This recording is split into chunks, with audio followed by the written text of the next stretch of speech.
ബംഗാൾ ഉൾക്കടലിൽ രൂപപ്പെട്ട റീമൽ ചുഴലിക്കാറ്റ് ഇന്ന് കരതൊടും എന്നറിയുന്നു.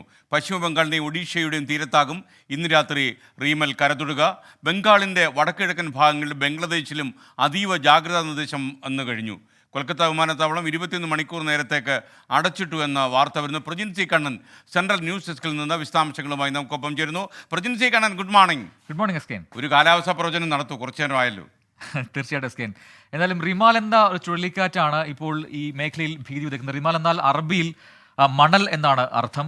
ഈ ഇന്ത്യൻ മഹാസമുദ്രത്തിൽ ഈ ചുഴലിക്കാറ്റുകൾക്ക് പേര് നൽകുന്ന ഒരു സമ്പ്രദായം അനുസരിച്ച് റിമാൽ എന്ന പേരാണ് നൽകിയിരിക്കുന്നത്. എന്നാൽ അറബിയിൽ മണൽ എന്നാണ് അതിന് അർത്ഥം വരുന്നത്. ഇപ്പോൾ ഈ സാറ്റലൈറ്റ് മാപ്പിങ്ങിൽ കാണിക്കുന്നത് പോലെ ബംഗാൾ ഉൾക്കടലിൻ്റെ ഈ വടക്ക് കിഴക്കൻ മേഖലയിലേക്കാണ് ഇപ്പോൾ ചുഴലിക്കാറ്റ് നീങ്ങുന്നതെന്ന് വ്യക്തമാണ്. നിലവിൽ ഈ സൈക്ലോണിൻ്റെ ഐയിൽ ഏതാണ്ട് 0 മുതൽ 10 km/h ആണ് അതിൻ്റെ വേഗം ഉള്ളത്. എന്നാൽ ഇന്ന് ഇത് കര തൊടുമ്പോൾ ഏതാണ്ട് 135 km വേഗത്തിലായിരിക്കും ഈ ചുഴലിക്കാറ്റ് കര തൊടുക എന്നാണ് ഇപ്പോൾ കാലാവസ്ഥാ വകുപ്പ് അറിയിച്ചിരിക്കുന്നത്. പക്ഷേ ഇത് കേരളത്തെ ബാധിക്കില്ല. ഇത് കാണുന്നത് പോലെ തന്നെ വടക്ക് കിഴക്കൻ മേഖലയിലേക്ക് ഇത് നീങ്ങിക്കൊണ്ടിരിക്കുകയാണ്. അതുകൊണ്ട് തന്നെ അത് കേരളത്തെ ബാധിക്കാൻ സാധ്യതയില്ല എന്നാണ് കാലാവസ്ഥാ വകുപ്പ് പറയുന്നത്.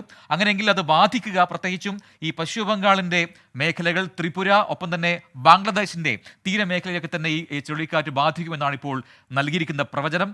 ശക്തമായ മഴ ഈ വടക്ക് കിഴക്കൻ സംസ്ഥാനങ്ങളെല്ലാം തന്നെ ഉണ്ടാകുമെന്ന ഒരു പ്രവചനം കൂടി ഈ ഘട്ടത്തിൽ വരുന്നുണ്ട്. ഇതാണ് റിമാലിനെ കുറിച്ചുള്ള ഏറ്റവും പ്രധാനപ്പെട്ട വിവരങ്ങൾ. ഒരു മുൻകരുതൽ എന്ന രീതിയിൽ ഇപ്പോൾ കൊൽക്കത്തയിൽ നിന്നുള്ള വിമാനങ്ങൾ റദ്ദാക്കിയിട്ടുണ്ട്. അടുത്ത 23 മണിക്കൂർ നേരത്തേക്ക് ഏതാണ്ട് 21ഓളം സർവീസുകൾ റദ്ദാക്കിയെന്ന വിവരം കൂടി ഈ ഘട്ടത്തിൽ വരുന്നുണ്ട്. ബംഗാൾ ഉൾക്കടലിൽ ഇങ്ങനെ കാര്യമായ ന്യൂനമർദ്ദങ്ങൾ രൂപപ്പെട്ടു വരുന്നു. അതിൽ ഏറ്റവും പ്രധാനപ്പെട്ട, ഏറ്റവും അവസാനത്തെ എന്ന് പറയാവുന്ന കാര്യമാണ് ഇപ്പോൾ വന്നിരിക്കുന്ന ഈ ചുഴലിക്കാറ്റ്. റിമാൽ എന്ന ചുഴലിക്കാറ്റ് അത് വടക്ക് കിഴക്കൻ മേഖലയിലേക്ക് നീങ്ങുന്നു.